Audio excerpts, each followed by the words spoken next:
이분은 절망의 시기에 미래의 희망을 제시한 분. 2024년 4월 2일 용성조사 열반 84주기 특별법회. 안녕하세요. 오늘은 한국 근대불교의 중흥조이시고 민족 독립운동가이신 용성조사님의 열반 84주기 날입니다. 스님은 새벽 4시 45분에 정토사회문화회관 3층 설법전에서 서울 공동체 대중과 예불을 함께하며 하루를 시작했습니다. 예불을 마친 후 서울 공동체 대중들이 부탄 답사를 마치고 귀국한 스님에게 삼배로 인사를 했습니다. 스님은 부탄을 답사하고 온 결과를 간단하게 이야기해 주었습니다. 부탄 답사를 잘 다녀왔습니다. 비행기값이 비싸서 같이 갔던 실무자들은 부탄에 남고 저 혼자만 한국에 잠시 왔습니다. 실무자 6명이 부탄에 남아서 주민들의 주거 환경 개선을 위해 샘플을 만드는 일을 지금 하는 중이고요. 개발 방식은 한 곳에서 종합 개발을 할 것인지 여러 군데에 분산해서 개발할 것인지 논의를 많이 했는데 부탄 정부에서는 분산해서 개발하자고 최종 제안을 했습니다. 그래서 이 동네는 식수 문제를 해결하고 저 동네는 주거 환경 개선을 하고 이런 식으로 10개 마을 정도를 분산해서 시범 사업을 해볼 계획입니다. 여러분들도 다들 바쁘죠? 원래는 식목일 행사를 공동체 전체가 함께 하려고 했는데 저 혼자 내려가서 거사님들 몇 명과 함께 나무를 심도록 하겠습니다. 모두 잘 지내시기를 바랍니다. 새벽 5시 10분에 서울에서 출발해 장수 중림정사로 향했습니다. 차를 타고 고속도로를 달리고 있는 가운데 산 너머로 해가 떴습니다. 휴게소에 내려 국수 한 그릇을 먹고 다시 가던 길을 갔습니다. 차로 3시간을 달려 8시 10분에 중림정사에 도착했습니다. 먼저 물빛공원으로 가서 6월 13일에 열리는 국민대법회를 어떻게 진행할지 장소 답사를 했습니다. 10,000명이 참석할 예정이기 때문에 10,000명이 앉을 수 있는 자리를 어떻게 확보할 것인지 곳곳을 둘러보았습니다. 의자를 최대한 비좁게 배치해도 5,000개밖에 배치하지 못합니다. 언덕에 돗자리를 깔고 앉게 하면 되지 않을까요?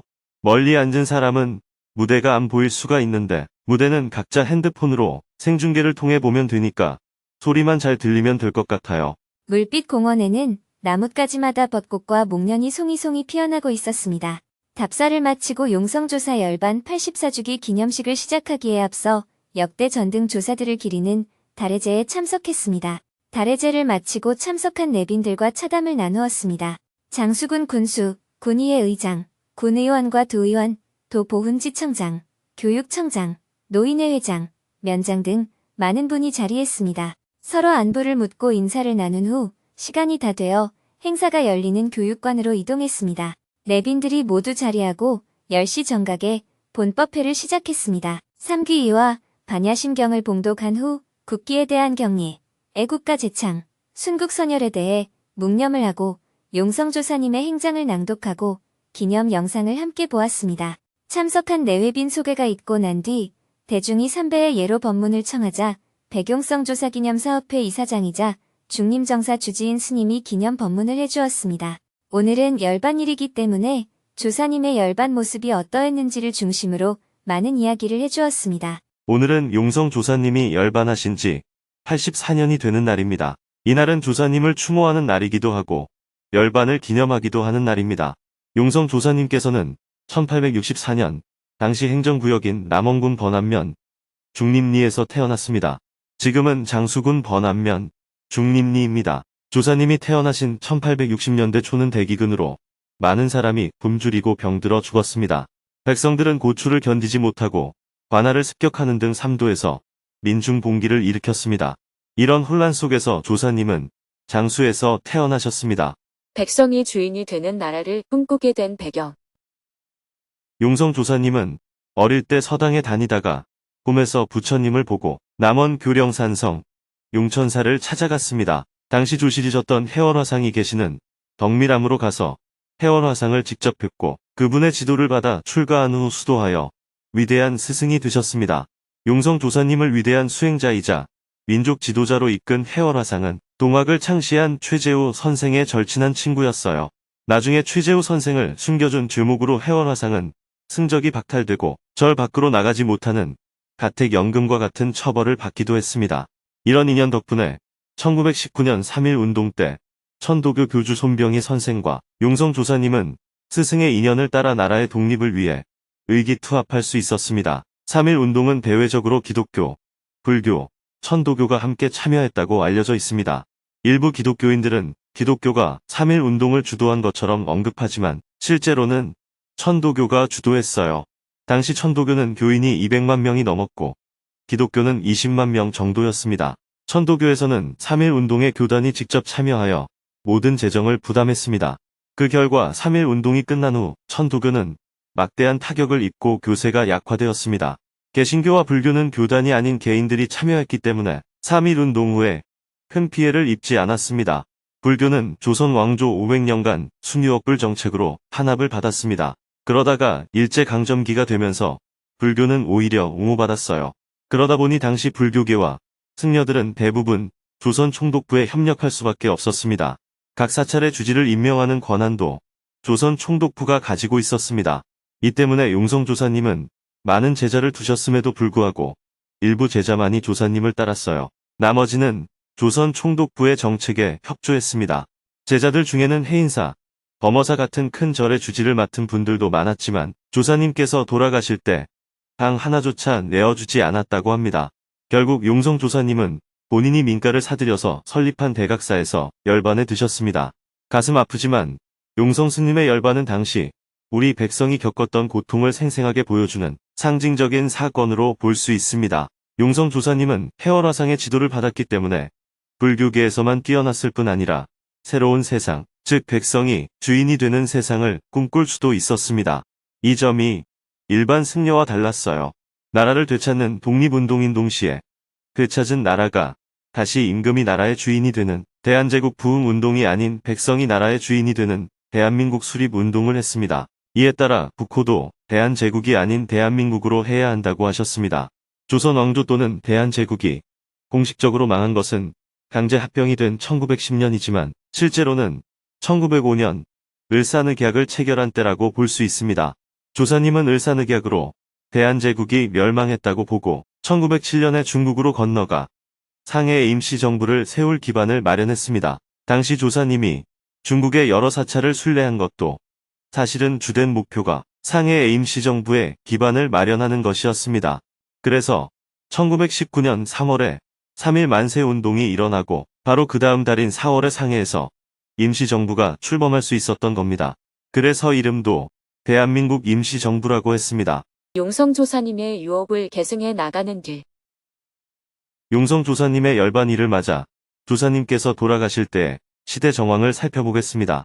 이를 통해 우리가 앞으로 그분의 유업을 어떻게 계승할지도 생각해 보아야 합니다. 여러분도 잘 알다시피 일본 제국주의는 1910년에 조선을 강제로 병합했습니다. 우리의 독립운동가들은 중국 만주로 건너가 저항하며 봉오동 전투, 청산리 전투 등의 위대한 업적을 남겼습니다. 그러나 1931년 일본 제국주의는 만주까지 점령하고 거기에 위성국인 만주국을 설립했어요. 이후 동북아에서 굳건한 터전을 마련하고 1937년 노구교 사건을 계기로 중국 침략을 시작했습니다. 당시 중국은 국민당과 공산당 두 정부가 내전 중이었습니다. 일본과의 전쟁이 발발하자 두 세력은 내부 정치적 다툼을 잠시 미루고 일본 제국주의에 맞서 싸우는 국공합작을 펼쳤습니다. 이때 국민당 국부군은 북경 이남 지역에서 강세를 보였고 공산군은 만주 등 북쪽 지역에서 우세했습니다. 동북항일연군은 만주를 중심으로 한 동북 지역에 각 민족인 한족, 만주족, 몽골족, 조선족이 연합해 일본에 맞서기 위해 공산군이 조직한 군대입니다. 이 연합군에 많은 조선인이 참여하면서 일부 독립운동가들은 중국 공산당에 참여할 수밖에 없었습니다. 코민테른에서 일국 일당주의를 내세우며 중국에서 활동하려면 중국 공산당에, 소비에트에서 활동하려면 소비에트 공산당에 참여하도록 했습니다. 나라 밖에서 독립군의 이름으로 싸우던 수많은 우리 독립운동가들은 결국 나라의 독립을 위해 자기가 활동하는 나라의 공산당에 참여했습니다. 우리나라는 남북으로 분단되면서 좌우 이념 대립이 깊어져 독립운동사에서 공산당 경력이 있는 이들을 제외했습니다. 어떤 이념을 가지든 어디에 소속되어 있든 나라를 잃었을 때 독립을 위해 노력한 사람들은 모두 독립운동가로 공적을 인정해야 합니다. 그 사람의 출신을 문제 삼아 배제하는 것은 옳지 않습니다. 독립운동을 하다가 후에 북한 정부에 참여하거나 친일 행위를 한 사실이 있다고 해도 그 사람의 독립운동 공적을 무효로 할 수는 없습니다. 젊은 시절 독립운동에 참여했으나 나중에 친일 행위를 했다. 반대로 젊은 시절 친일을 했지만 나중에 독립운동에 참여했다. 등 역사를 있는 그대로 평가해야 합니다. 친일 경력이 있다고 항일 경력을 부정하고 공산주의 경력이 있다고 독립운동 경력을 모두 부정하니까 역사 논쟁이 생기는 거예요. 당시 한반도 상황에서 중요한 것은 우리나라의 독립이었지 그 일을 한 사람이 어떤 사상을 갖고 있었는지는 부차적이었습니다. 국민당 국부군과 협력할 수 있으면 협력하고 중국 공산당의 도움을 받을 수 있으면 받고 필요하다면 소비에트 공산당과 힘을 합쳐야 했던 상황이었습니다. 임시정부는 주로 장개석 정부와 협력하여 독립운동을 벌였고 일부 독립운동가들은 모택동 군대와 항일연군에 참여해서 독립운동을 했습니다. 또 일부는 러시아 소비에트에 참여해서 독립운동을 했어요. 일본이나 미국에서 활동하던 독립운동가들 중에는 독자적으로 활동한 이들도 있었습니다. 모두가 그 상황에서 할 수 있는 최선을 다했습니다. 우리 독립운동사 전체를 보면 우리 민족은 어느 민족보다도 열정적으로 우리나라의 독립을 위해 노력했습니다. 하지만 독립운동 과정에서 참여 방식을 가지고 배제해버리니 우리의 독립운동사를 살펴보면 독립운동을 한 게 별로 없어 보여요. 공산당이나 친일 행적을 배제함으로써 우리의 독립운동사를 스스로 왜소하게 만든 부분이 있습니다. 용성 조사님께서는 독립운동가들의 이념과 관계없이 모두를 지원했습니다. 김구 선생과 관계가 돈독했기 때문에 주로 상해 임시정부를 지원하는 한편 만주에서 무장투쟁을 벌이던 독립운동가들의 가족도 돌보았습니다. 용정에는 땅을 사들여 백악교당과 선농당을 세웠습니다. 농사와 수행을 한다는 구실을 내세웠지만 실제로는 그곳에 살던 독립운동가와 그 가족들을 돌보는 데 사용했어요. 이는 백두산 산록 아래 독립운동가들이 활동할 수 있는 터전을 마련한 것이었습니다. 그 후에 용성 조사님이 운영하던 복령촌과 명월촌의 농장 입구에는 간도특설대가 들어섰습니다. 간도특설대란 일제가 조선인을 내세워 독립운동가를 색출하고 체포하기 위해 설립한 조직이었습니다. 절망의 시기에 미래의 희망을 제시한 분. 1937년에 중일 전쟁이 일어나자 용성 조사님은 조선과 중국이 힘을 합쳐 일본에 맞서야 한다고 주장하며 조중연합군을 제안했습니다. 일제의 힘이 뻗어나가서 중국까지 직접 침략을 받게 되었으니 중국도 일본에 저항해야 하는 상황이 되었잖아요. 지금까지 우리 힘만으로 일본과 싸워왔는데 이제 조선과 중국이 힘을 모아야 할 때라고 보신 거예요. 하지만 1939년 용성조사님의 국내외 조직이 일제의 첩보망에 걸려 결국 일망타진당했습니다. 이에 용성조사님은 낙심했지만 다음과 같은 유언을 남겼습니다. 지금은 우리가 실패했지만 60년 후에는 대한민국이 다시 일어설 것이다. 이렇게 1939년으로부터 60년 후인 1999년을 전망하시면서 대한민국의 부흥을 대비해 많은 복을 지으라고 유언 13억을 남겼습니다. 도문 큰 스님께서는 용성 조사님의 유업을 이어받아 그 유훈을 실현하기 위해 꾸준히 노력해 오셨습니다. 용성 조사님의 말씀대로 1999년 경주 고이산 철룡사에서는 국가를 위한 대규모 기도회를 열었습니다. 그리고 25년 후에는 이곳 장수 중림정사에서 용성조사 탄생 160주년을 맞아 국군 융창을 위한 기도를 하라고 하셨어요. 그래서 올해 용성조사 탄생 160주년을 맞아 이곳 장수 중림정사에서는 1만 명이 모여 한반도의 평화와 통일, 국민화합, 국가 발전을 위한 대법회를 개최하려고 합니다. 이 기운을 바탕으로 대한민국이 지속적으로 발전해서 세계에 큰 공헌을 하는 나라가 될 수 있을 것입니다. 우리가 60년 전이나 100년 전에 오늘의 대한민국을 상상할 수 있었을까요? 그러나 우리는 오늘의 대한민국을 이뤄냈습니다. 현재 남북한의 갈등과 북론의 분열이 심각한데 무슨 국군이 융창하겠느냐고 반문하실지 모르겠습니다. 그러나 20년, 30년, 50년이 지나 돌아보면 오늘의 혼란이 결코 내리막길로 향한 혼란이 아닐 것입니다.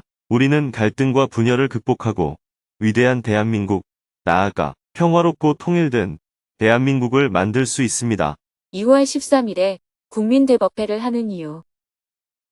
우리는 이러한 희망을 품고 국민들에게 희망을 주기 위해 6월 13일 용성조사 탄생일에 국민대법회를 엽니다. 중림정사가 좁아서 바로 앞에 있는 물빛 공원에서 행사를 진행할 예정입니다. 모든 정토행자들은 한 사람도 빠지지 말고 그날 미리 다 휴가를 내고 오세요. 일부 사람들은 평일이라 직장을 빠지기 어렵다.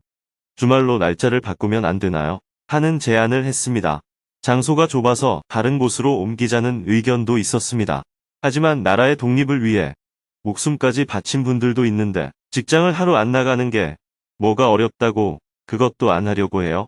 이 법회에는 단순히 일반 국민을 대상으로 광고를 내고 길 가던 사람을 참여시키는 것이 목표가 아닙니다. 용성조사 탄신 160주년 기념 국민대법회에는 지금의 대한민국이 평화를 지켜내고 통일의 희망을 잃지 않고 통일 코리아를 꿈꾸는 의미 있는 사람 10,000명이 모여야 합니다. 그러니 여러분은 그날을 위해 미리 일정표에 표시하고 직장에도 휴가를 미리 신청해 참석해야 합니다. 또한 정토회원이 아니더라도 이 목적에 공감하는 사람은 누구나 참여할 수 있습니다. 용성조사님이 평생 일구신 활동이나 3.1 운동이 겉보기에는 실패했다고 여겨질 수 있습니다. 하지만 100년 전 3.1 독립선언서를 다시 읽어보세요. 그 내용은 마치 100년이 지난 오늘날을 이야기하는 것처럼 적혀 있습니다. 당시에는 선언서가 너무 약하다며 비판을 많이 받았습니다. 선조들은 일제의 극심한 핍박 속에서도 우리는 어떠한 원한에 사로잡혀서는 안 된다. 우리의 독립이 남을 해치는 것이 아니라 동양의 평화와 세계 평화를 위하는 길임을 명심해야 한다라고 했습니다. 이런 내용은 나라를 잃었을 때는 꿈같은 소리로 여겨졌습니다. 그러나 오늘날 읽으면 딱 적절한 내용이에요. 이런 큰 뜻을 계승해 우리도 정파적, 이념적 차이를 넘어서 나라의 발전만을 생각하는 마음으로 국민대법회에 참여해야 합니다. 용성조사님은 비록 어려운 삶을 사시고 열반에 드셨지만 우리가 유업을 계승해 새로운 대한민국을 만든다면 기독교식으로 말하면 용성조사님의 부활이라고 할 수 있습니다. 그래서 이번 행사는 외부 지원 없이 정부의 도움 없이 개최됩니다. 대한민국은 우리의 나라이지 정부 나라도 아니고 공무원 나라도 아니잖아요. 내가 사는 나라이고 내 후손이 살아갈 나라입니다. 참가 비용도 참가자 본인이 부담합니다. 내 발로 내 돈을 들여서 주체적으로 참여해야 국가 발전에 이바지할 수 있어요. 대한민국은 이미 많이 발전했지만 여전히 부족한 부분이 있습니다. 제가 요즘 우려하는 것은 우리 국민들이 뭐든지 자꾸 정부에 해달라고 요구하고 조그마한 불편도 스스로 해결하지 않는 현상입니다. 단기적으로는 이해가 관철되면 당장은 만족할 수 있겠지만 장기적으로는 바람직하지 않습니다. 국민으로서 내가 할 수 있는 부분은 내가 해결해야 해요. 물론 정부도 해야 할 일을 해야 합니다. 수행자는 자기 책임 의식을 가져야 합니다. 이게 내 일이지 남의 일이 아니에요. 내 일을 한다는 관점을 분명히 잡고 동참해야 합니다. 관세음 보살을 염불하는 것만이 꼭 기도가 아니에요. 간절한 마음이 바로 기도입니다. 예로부터 하늘은 스스로 돕는 자를 돕는다라고 했습니다. 우리가 원을 가지고 온 마음을 다해야 하늘이 돕습니다. 아무런 노력도 하지 않으면서 도움받을 생각을 한다면 올바른 수행자의 자세가 아닙니다. 6월 13일 용성조사님 탄생지에서 열리는 국민대법회는 그분의 마지막 유훈을 실현하는 자리입니다. 대한민국이 평화와 상생의 새로운 기운으로 다시 일어나기를 발언하는 국민대법회에 모두 한마음으로 동참해 주시길 바랍니다. 사홍서원으로 기념식 생방송을 마친 후 법회에 참석한 대전 충청 지부 회원들과 대웅전 앞에서 기념사진을 찍었습니다. 스님은 내빈들과 함께 점심 식사를 하며 대화를 이어나갔습니다. 식사를 마치고 내빈들을 배웅한 후 정토회 사무처장님을 비롯하여 6.13 국민대법회 실무준비팀과 중림정사 도량을 한 바퀴 둘러보며 행사 전에 도량을 어떻게 정비할지 의논했습니다. 오후 1시 30분부터는 백용성 조사기념 사업회 이사회를 했습니다. 작년 사업 결과와 결산, 올해 사업 계획과 예산을 함께 검토한 후 6월 13일에 열리는 국민대법회를 어떻게 하면 성공적으로 진행해낼 수 있을지 다양한 의견을 나누었습니다. 준비한 안건에 대한 의결과 승인을 한 후 오후 3시에 이사회를 마쳤습니다. 곧바로 중림정사를 출발하여 두북수련원으로 향했습니다. 이동하는 중에 차 안에서 스님은 백용성조사기념사업회 총회에 온라인으로 참석했습니다. 총회를 마치고 나서야 달리는 차 안에서 휴식을 취했습니다. 고속도로 위를 2시간 30분을 달려 오후 5시 30분에 두북수련원에 도착했습니다. 교문 앞에는 벚꽃이 흐드러지게 피어 있었습니다. 학교 운동장에도 곳곳에 진달래, 매화, 복사꽃이 활짝 피었습니다.